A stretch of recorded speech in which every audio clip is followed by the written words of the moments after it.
Subscribe करें और bell दबाएं ताकि कोई खबर रह न जाए। सिलेक्टेड टोला है, ये बुरी तरह से नाकाम होगा क्योंकि अब इनके मुंह से, इनके चेहरे से नकाब जो है वो उठ चुका है और ये बिल्कुल इस वक्त एक्सपोज्ड हैं। इनकी फितरत का, इनकी औकात का, इनकी पार्टी के अंदर भी सबको मालूम है और बाहर भी मालूम है। अच्छा, राना साहब, वाज़िया मौक़िफ़ नून लीग का क्या है कि शो ऑफ हैंड होना चाहिए या नहीं होना चाहिए? इंतख़ाबात अब किस नाम पे होने चाहिए, आइंदा किस नाम पे होने चाहिए? PMLN का बड़ा वाज़े मौक़िफ़ है कि इलेक्शन रिफॉर्म्स होनी चाहिए, लेकिन वो एक पैकेज की सूरत में होनी चाहिए। ऐसी रिफॉर्म्स जो सिर्फ इमरान खान नियाज़ी के दोस्तों को जो है वो बेनिफिट करें, वो रिफॉर्म्स ऐसी अमेंडमेंट के हक़ में नहीं है। कॉन्स्टिट्यूशन में अमेंडमेंट करना जो है ये एक बड़ा संजीदा अमल है। इसके ऊपर बाकायदा पार्लिमानी कमेटीज़ बनती हैं, उनके ऊपर महीनों हफ्तों डिस्कशन होती हैं और उसके बाद उसे एक पैकेज की सूरत में जो है वो लाया जाता है। इलेक्शन रिफॉर्म्स में बहुत सारी अमेंडमेंट्स की ज़रूरत है और वो सिर्फ ये नहीं है कि जो वाडा साहब को सूट करती है वो अमेंडमेंट कर लें, जो इनकी ATMs बाहर से आना चाहती हैं वो अमेंडमेंट कर लें, जो जुल्फ़ी बुखारी को सूट करती है वो अमेंडमेंट कर लें और बाकी रहने दें। उसके लिए एक संजीदा लाहे अमल अपनाने की ज़रूरत है। अगर वो हुकूमत अपनाती तो बिल्कुल हम उसमें तआवुन करते, लेकिन हुकूमत जो है वो उस अमल के ऊपर नहीं गई, तो इसलिए हम जो है इस तरह से पीस मील कॉन्स्टिट्यूशनल अमेंडमेंट्स के हक़ में नहीं है। राना साहब का जो जस्का में हुआ है उस बारे में क्या कहेंगे, जो तारक साहब को अरेस्ट किया है? देखिए, वहाँ पे आबद रज़ा साहब हमारे MNA हैं, उनके सिक्योरिटी इश्यूज़ हैं, इसलिए उनको गवर्नमेंट की तरफ से भी जो है वो सरकारी गार्ड्स मिले हुए हैं और उन्होंने अपने प्राइवेट गार्ड्स भी रखे हुए हैं। तो जो मुखालफ उम्मीदवार है वो मास वाइज के रोज़ कंप्लेंट्स करता है कि जी इनके पास असला है, इनके पास असला है। तो उस मकसद के लिए पुलिस ने उनको रोका और वहाँ पे जो है वो बदमज़गी हुई, जिस बुनियाद पे लोगों को पकड़ के थाने ले जाया गया और बाद में फिर जब ये मालूम हुआ कि ना तो उनके पास कोई नजायज़ असला है और ना ही वो किसी गैर कानूनी अमल में जो है वो मुलव्वस हैं, तो फिर उसके बाद उनको रिहा किया गया। राना साहब, आप या फराज साहब जो भी आज के केस के हवाले से बता देंगे, फर्द जुर्म की तारीख मुकर्रर हुई है? देखिए, आज का जो केस है उसमें हम इनको ये कहते रहे हैं और अब भी कह रहे हैं कि इन्होंने तकरीबन जिस दिन मुझे इस जाली मुकदमे में गिरफ़्तार किया तो ये हीरोइन तो उनकी अपनी थी, इसलिए उसके ऊपर तो उन्होंने कोई इन्वेस्टिगेशन करनी नहीं थी और मौक़िफ़ इनका ये था कि एक ऐसा इंटरनेशनल गैंग है जो पूरी दुनिया में ऑपरेट कर रहा है, पूरे पाकिस्तान में, अफ़गानिस्तान से लेके पाकिस्तान तक और पाकिस्तान से पूरी दुनिया में ऑपरेट कर रहा है और उसका आज तक यानी 2 साल हो गए, आज तक दूसरा उस गैंग का जो है वो बंदा नहीं पकड़ा इन्होंने। तो मकसद ये था कि ये मेरे मुतल्लक जो है वो कोई ना कोई और केसेस मुद्दई को बनाएं, किसी को बुलाएं वहाँ से।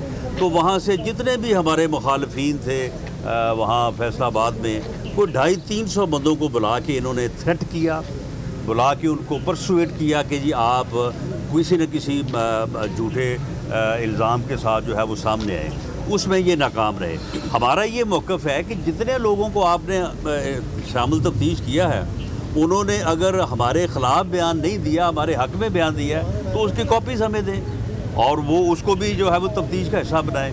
तो इसके ऊपर जो है वो मामला चल रहा है। अब इन्होंने जाके 20 लोगों की जो है वो हमें दी है कॉपीज़ और उसमें ये नहीं पता कि उनको किसने शामिल कॉन्स्टिट्यूशन में सिलेक्टेड टोला है, ये बुरी तरह से नाकाम होगा क्योंकि अब इनके मुंह से, इनके चेहरे से नकाब जो है वो उठ चुका है और ये बिल्कुल इस वक्त एक्सपोज्ड हैं।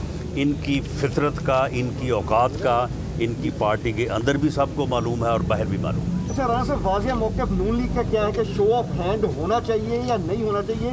इंतख़ाबात अब किस नाम पे होने चाहिए, आइंदा किस नाम पे होने चाहिए? PMLN का बड़ा वाज़े मौक़िफ़ है कि इलेक्शन रिफॉर्म्स होनी चाहिए, लेकिन वो एक पैकेज की सूरत में होनी चाहिए। ऐसी रिफॉर्म्स जो सिर्फ इमरान खान नियाज़ी के दोस्तों को जो है वो बेनिफिट करें, वो रिफॉर्म ऐसी अमेंडमेंट के हक़ में नहीं है। कॉन्स्टिट्यूशन में अमेंडमेंट करना जो है ये एक बड़ा संजीदा अमल है। इसके ऊपर बाकायदा पार्लिमानी कमेटीज़ बनती हैं, उनके ऊपर महीनों हफ्तों डिस्कशन होती हैं और उसके बाद उसे एक पैकेज की सूरत में जो है वो लाया जाता है। इलेक्शन रिफॉर्म्स में बहुत सारी अमेंडमेंट्स की ज़रूरत है और वो सिर्फ ये नहीं है कि जो वाडा साहब को सूट करती है वो अमेंडमेंट कर लें, जो इनकी ATMs बाहर से आना चाहती हैं वो अमेंडमेंट कर लें, जो जुल्फ़ी बुखारी को सूट करती है वो अमेंडमेंट कर लें और बाकी रहने दें। उसके लिए एक संजीदा लाहे अमल अपनाने की ज़रूरत है। अगर वो हुकूमत अपनाती तो बिल्कुल हम उसमें तआवन करते, लेकिन हुकूमत जो है वो उस अमल के ऊपर नहीं गई, तो इसलिए हम जो है इस तरह से पीस मील कॉन्स्टिट्यूशनल अमेंडमेंट्स के हक़ में नहीं है। राणा साहब का जो जस्का में हुआ है उस बारे में क्या कहेंगे, जो तारक साहब को अरेस्ट किया है? देखिए, वहाँ पे आबद रज़ा साहब हमारे MNA हैं, उनके सिक्योरिटी इश्यूज़ हैं, इसलिए उनको गवर्नमेंट की तरफ से भी जो है वो सरकारी गार्ड्स मिले हुए हैं और उन्होंने अपने प्राइवेट गार्ड्स भी रखे हुए हैं। तो जो मुखालफ उम्मीदवार है वो मास वाइज के रोज़ कंप्लेंट्स करता है कि जी इनके पास असला है, इनके पास असला है। तो उस मकसद के लिए पुलिस ने उनको रोका और वहाँ पे जो है वो बदमज़गी हुई, जिस बुनियाद पे लोगों को पकड़ के थाने ले जाया गया और बाद में फिर जब ये मालूम हुआ कि ना तो उनके पास कोई नजायज़ असला है और ना ही वो किसी गैर कानूनी अमल में जो है वो मुलव्वस हैं, तो फिर उसके बाद उनको रिहा किया गया। राणा साहब, आप या फराज साहब जो भी आज के केस के हवाले से बता देंगे, फर्द जुर्म की तारीख मुकर्रर हुई है? देखिए, आज का जो केस है उसमें हम इनको ये कहते रहे हैं और अब भी कह रहे हैं कि इन्होंने तकरीबन जिस दिन मुझे इस जाली मुकदमे में गिरफ़्तार किया तो ये हीरोइन तो उनकी अपनी थी, इसलिए उसके ऊपर तो उन्होंने कोई इन्वेस्टिगेशन करनी नहीं थी।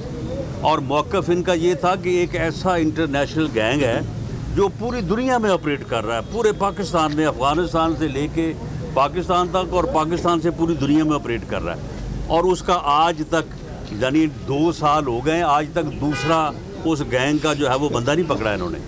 तो मकसद ये था कि ये मेरे मुतल्लक जो है वो कोई ना कोई और केसेस मुद्दई को बनाएं, किसी को बुलाएं वहाँ से। तो वहाँ से जितने भी हमारे मुखालफीन थे वहाँ फैसलाबाद में कोई 250-300 बंदों को बुला के इन्होंने थ्रेट किया, बुला के उनको परसुएट किया कि जी आप किसी न किसी झूठे इल्ज़ाम के साथ जो है वो सामने आए। उसमें ये नाकाम रहे। हमारा ये मौक़िफ़ है कि जितने लोगों को आपने शामिल तफ्तीश किया है उन्होंने अगर हमारे ख़िलाफ़ बयान नहीं दिया, हमारे हक़ में बयान दिया है, तो उसकी कॉपीज़ हमें दें और वो उसको भी जो है वो तफ्तीश का हिस्सा बनाएं।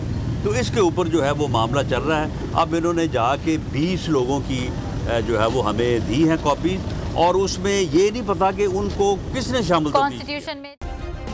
सब्सक्राइब करें और बेल दबाएं ताकि कोई खबर रह न जाए।